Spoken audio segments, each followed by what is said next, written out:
Hello दोस्तों, कैसे हैं आप? जैसा कि आपको पता है कि हमने एक मेंस का आंसर राइटिंग का एक प्रयास शुरू किया है, जिसमें हम बहुत ही महत्वपूर्ण मेंस के प्रश्नों के उत्तर लिखने का प्रयास कर रहे हैं, जो आगामी परीक्षा की दृष्टि से महत्वपूर्ण है। उसी संदर्भ में आज दूसरा क्वेश्चन हम लेके आए हैं। ऐसे आपको दिख रहा है कि भारत में आत्महत्या के संदर्भ में आईपीसी की धारा 309 को स्पष्ट करना है और ये बताना है कि क्या वर्तमान में आत्महत्या करना दंडनीय अपराध है।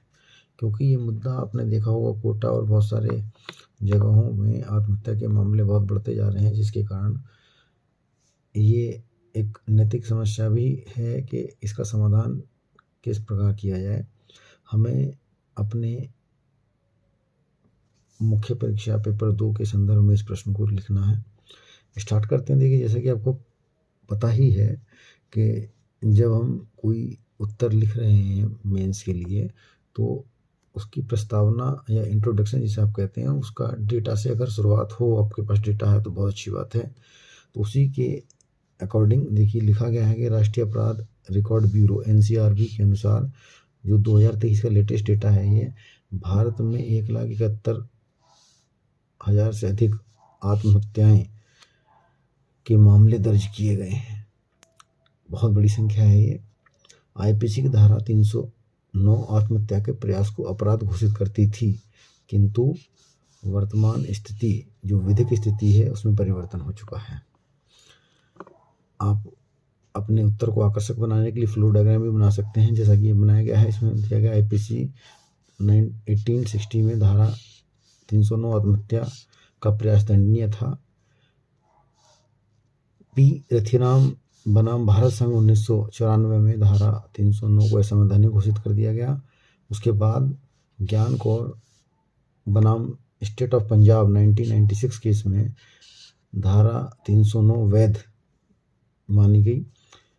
फिर मेंटल हेल्थ केयर एक्ट आया 2017 धारा 115, और व्यवहारिक रूप से दंड में छूट प्रदान हुई। अब बात करेंगे हम आईपीसी की धारा 309 में प्रावधान क्या क्या है। पहला है विधिक स्वरूप। हम देखेंगे आत्महत्या का प्रयास करने वाले व्यक्ति को अधिकतम 1 वर्ष साधारण कारावास या जुर्माना या दोनों का प्रावधान है। औपनिवेशिक पृष्ठभूमि की बात करेंगे तो 1860 में इसे निवारक दृष्टिकोण से शामिल किया गया था। मानसिक स्वास्थ्य को अपराध की दृष्टि से देखा गया। अब हम बात करेंगे आगे, संवैधानिक विमर्श की हम बात कर रहे हैं।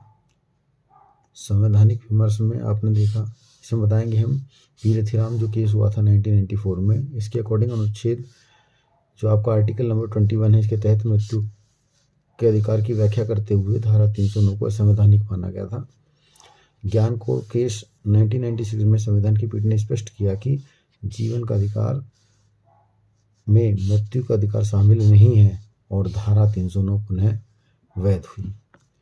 इसके बाद मानसिक स्वास्थ्य जो एक्ट आया आपका 2017 में, उसकी धारा 115 के अनुसार आत्महत्या के प्रयास को गंभीर मानसिक तनाव का परिणाम माना जाएगा।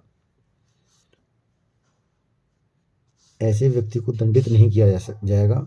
राज्य उपचार व पुनर्गठन हेतु बाध्य है।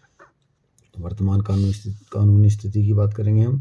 धारा 309 औपचारिक रूप से आईपीसी में विद्यमान है, परंतु 2017 अधिनियम के बाद आत्महत्या का प्रयास व्यवहारतः अपराध नहीं। दंड तभी संभव है जब मानसिक तनाव ना हो, और मानसिक तनाव को जैसा है कि आप जानते हैं उसे सिद्ध करना बहुत कठिन है कि मानसिक तनाव किसी को है या नहीं है। सजा देने के लिए आपको प्रूव करना पड़ेगा कि मानसिक तनाव नहीं था, और आत्महत्या करने वाला क्या कहेगा कि हाँ जी मानसिक तनाव में हूँ मैं। अब नीतिगत परिवर्तन की बात कर रहे हैं। दंडात्मक दृष्टिकोण से हटकर अधिकार आधारित व स्वास्थ्य आधारित दृष्टिकोण की ओर संक्रमण। अनुच्छेद 21 के गरिमा में जीवन की व्यापक व्याख्या हुई इसमें। अब आपने देखा कि हमने किस प्रकार अपने प्रश्न की स्टार्टिंग की, एक फ्लो डायग्राम बहुत अच्छा निष्कर्ष डेटा के साथ दिया। इसके बाद हमें निष्कर्ष देना है। वो इंट्रोडक्शन में बात कर रहा हूँ, डेटा के साथ दिया था। निष्कर्ष की बात करेंगे कि वर्तमान में भारत में आत्महत्या का प्रयास व्यवहारतः अपराध नहीं है, बल्कि इसे मानसिक स्वास्थ्य की समस्या के रूप में देखा जाता है। दंडात्मक दृष्टिकोण के स्थान पर सहानुभूतिपूर्ण, उपचारात्मक व परामर्श आधारित नीति अपनाना आवश्यक है। मानसिक स्वास्थ्य अवसंरचना सुदृढ़ कर, जागरूकता बढ़ाकर और संकट परामर्श सेवाओं को सुलभ बनाकर आत्महत्या की बढ़ती घटनाओं पर प्रभावी नियंत्रण पाया जा सकता है।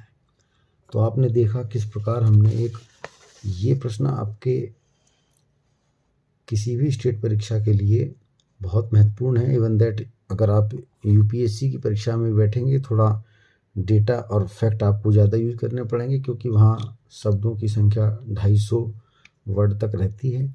उसके अकॉर्डिंग हम अपने प्रश्न को आगे लिखेंगे। उम्मीद है आपको ये सीरीज अच्छी लगी। अगर आपको अच्छी लगी हो तो इसे सब्सक्राइब करिएगा, और जो बच्चे सीरियसली आंसर राइटिंग से परेशान हैं कि किस प्रकार लिखेंगे, उन लोगों तक ज़रूर पहुंचाइएगा। निश्चित ये सीरीज आपको बहुत लाभ पहुंचाएगी। धन्यवाद।